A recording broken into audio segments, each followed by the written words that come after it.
사랑받고 자란 사람은 딱 봐도 티가 납니다. 그런데 놀라운 건 이게 외모나 말투가 아니라 이 행동 하나로 구분이 된다는 거예요.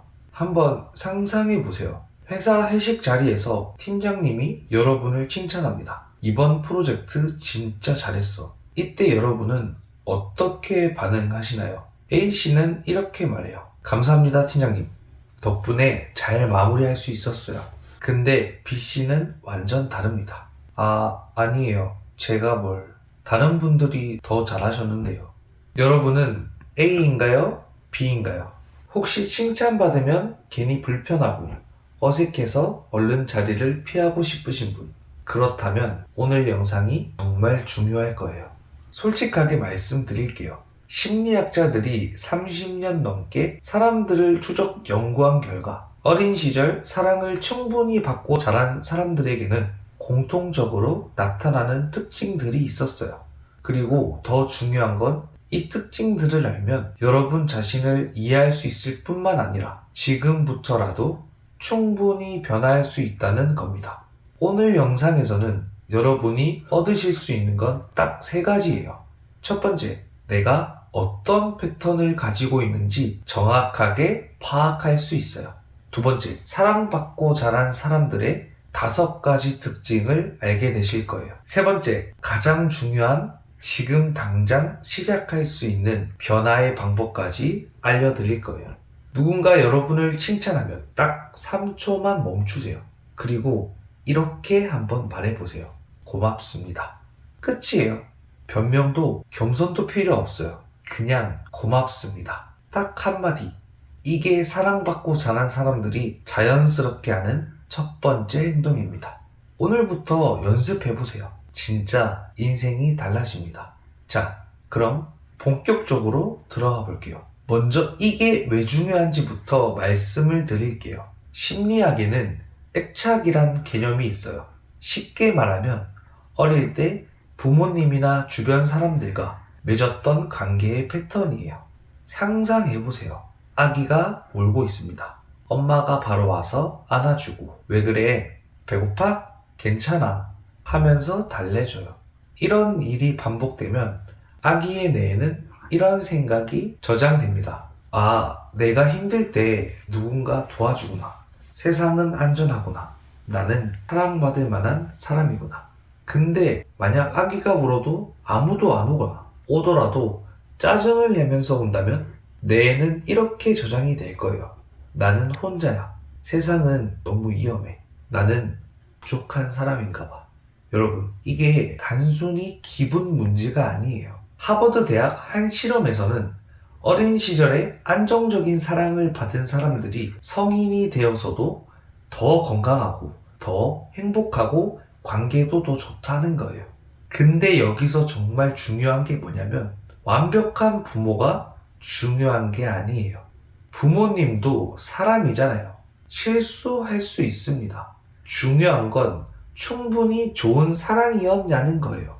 그리고 만약 어린 시절에 그게 부족했다 하더라도 지금부터 충분히 바꿀 수 있습니다. 진짜예요.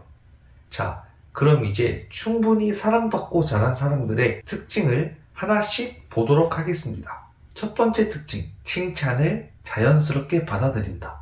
아까 말씀드린 그거 기억나시죠? 사랑받고 자란 사람들은 칭찬받으면 그냥 고맙습니다 하고 받아들여요. 근데 그렇지 않은 사람들은 칭찬이 엄청 불편해요. 왜 그럴까요? 어릴 때 충분히 사랑받은 사람은 내 속에 이런 생각이 박혀 있습니다. 나는 사랑받을 만한 사람이야. 칭찬받는 게 당연해. 그래서 칭찬을 받으면 당연한 거 맞네? 하고 그냥 편하게 받아들이는 거예요. 근데 그렇지 않은 사람은 이런 생각이 있어요. 나는 부족한 사람인데 저 사람이 나를 칭찬한다고? 뭔가 잘못 본 거 아니야? 그래서 칭찬을 받으면 불안하고 얼른 부인하고 싶어지는 거죠. 칭찬받을 때 아니에요. 저는 하는 게 겸손이라고 생각하시는 분들 참 많으세요. 아니에요. 그거 겸손 아니에요. 진짜 겸손은 자기 가치를 알면서도 다른 사람을 존중하는 거예요. 자기를 깎아내리는 건 겸손이 아니라 자존감 문제입니다. 두 번째 특징, 거절당해도 무너지지 않습니다. 이거 진짜 큰 차이예요. 사랑받고 자란 사람들은 거절을 그 상황의 문제로 받아들여요. 자, 예를 들어 볼게요.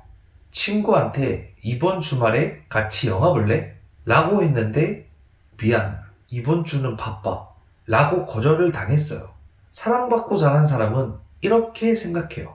아, 친구가 바쁜가 보네. 다음에 또 물어봐야지. 근데 그렇지 않은 사람은 이렇게 생각합니다. 역시 나는 별로인가 봐. 친구가 나를 싫어하나? 내가 뭘 잘못했나? 여러분도 이런 생각 해보신 적 있으실 거예요. 저도 그랬어요. 근데 여기서 중요한 게 뭐냐면 왜 이런 차이가 생길까요? 어릴 때 충분히 사랑받은 사람은 자기 존재 자체가 사랑받을 만하다는 걸 잘 알고 있어요. 그래서 거절당해도 내가 문제가 아니라 상황이 안 맞는 거구나 라고 생각을 하죠. 근데 그렇지 않으면 거절을 나라는 존재의 부정으로 받아들이게 돼요. 거절당할까봐 아예 먼저 제안조차 하지 않는 거예요. 어차피 안 될 거야. 거절당하면 창피하니까. 이런 생각으로 관계도 피하게 돼요.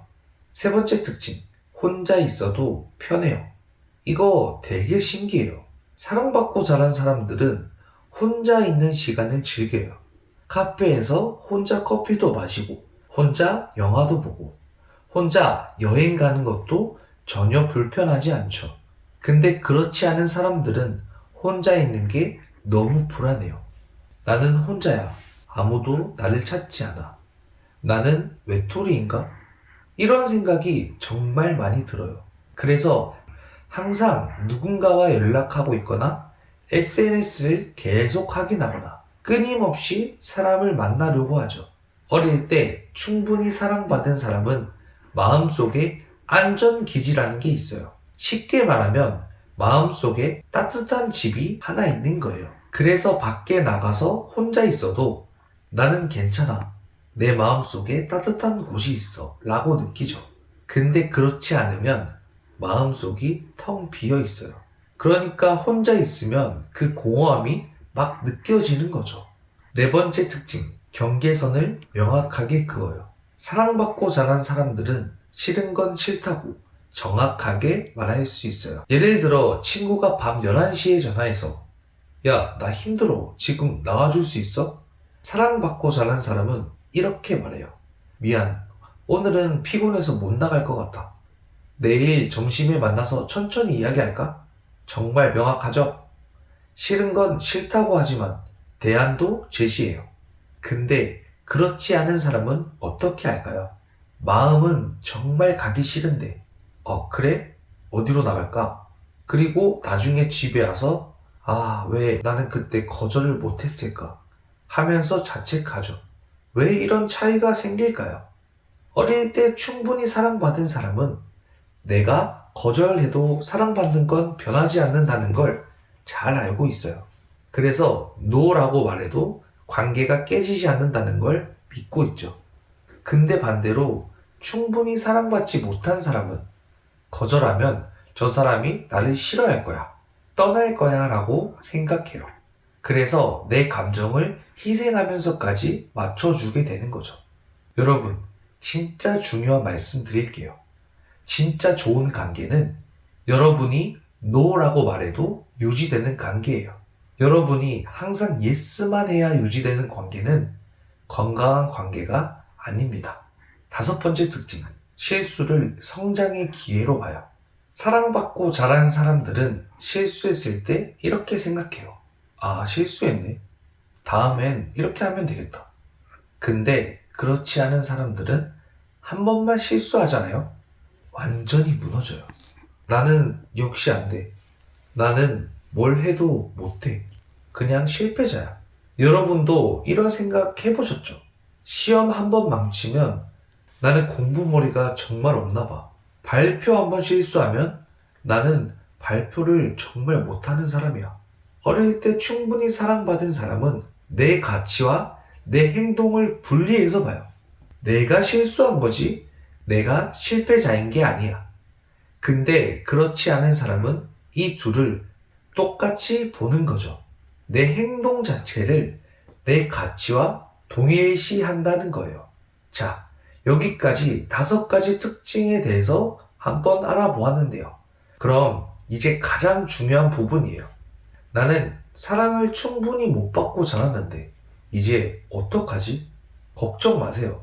지금부터라도 충분히 변화할 수 있어요. 뇌는 평생 변해요. 이걸 신경가소성이라고 하는데 쉽게 말하면 뇌는 계속 배우고 변한다는 거예요. 지금부터 제가 알려드리는 4가지를 매일 실천해 보세요. 진짜 6개월만 해보세요.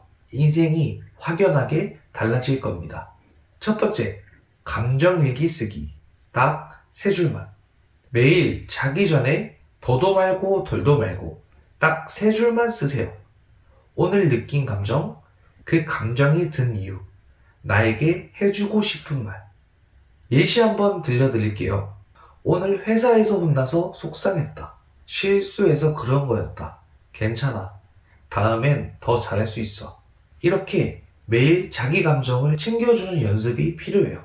어릴 때 부모님이 못 해주셨다면 이제 내가 나한테 해주는 거예요. 두 번째, 작은 거절 연습. 일주일에 한 번씩 작은 거절을 해보세요. 아주 사소한 거라도 상관없어요. 작은 것부터 시작하세요. 그리고 거절한 후에 관계가 어떻게 변하는지도 한번 관찰해 보세요. 대부분은 아무 일도 일어나지 않습니다. 여러분이 걱정하는 만큼 상대방은 전혀 신경 안 써요. 세 번째, 혼자만의 시간 갖기. 일주일에 한 번, 30분이라도 좋으니까 혼자만의 시간을 가져보세요. 핸드폰도 끄고 아무것도 안 하고 그냥 조용히 앉아 있는 거예요. 처음엔 조금 불안할 수 있어요. 뭔가 해야 될 것 같고, SNS를 자꾸 확인하고 싶고, 근데 참으셔야 돼요. 그 불안함을 견디는 연습이 바로 내면의 안전기지를 만드는 방법입니다. 네 번째, 전문가의 도움받기. 정말 솔직하게 말씀드릴게요. 혼자 하기 힘들면 전문가의 도움을 받으세요. 심리 상담이나 치료는 약한 사람이 받는 게 절대 아니에요. 오히려 자기 인생을 진지하게 생각하는 사람이 받는 거죠. 저도 상담 받아봤습니다. 진짜 도움 많이 됐어요. 부끄러운 일 절대 아니에요.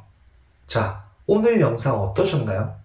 마지막으로 정말 꼭 이 말씀은 드리고 싶어요. 여러분이 어린 시절에 사랑을 충분히 못 받았다고 해서 여러분이 사랑받을 가치가 없는 게 절대 아니에요. 여러분은 지금 이 순간에도 충분히 사랑받을 만한 사람이에요. 단지 그걸 믿는 연습이 부족했을 뿐이죠. 그리고 오늘부터 그 연습을 시작하시면 돼요. 오늘 당장 실천할 수 있는 거, 누군가 칭찬하면 고맙습니다. 이것부터 한번 해보세요. 변화는 오늘부터 시작입니다. 내일부터가 아니에요. 다음 주부터가 아니에요. 오늘, 지금, 이 순간부터예요. 영상이 여러분께 조금이라도 도움이 되셨다면 좋아요 버튼 꼭 눌러주시고요. 구독과 알림 설정까지 해주시면 정말 감사하겠습니다. 오늘 영상은 여기까지입니다. 지금까지 당신의 양보스였습니다.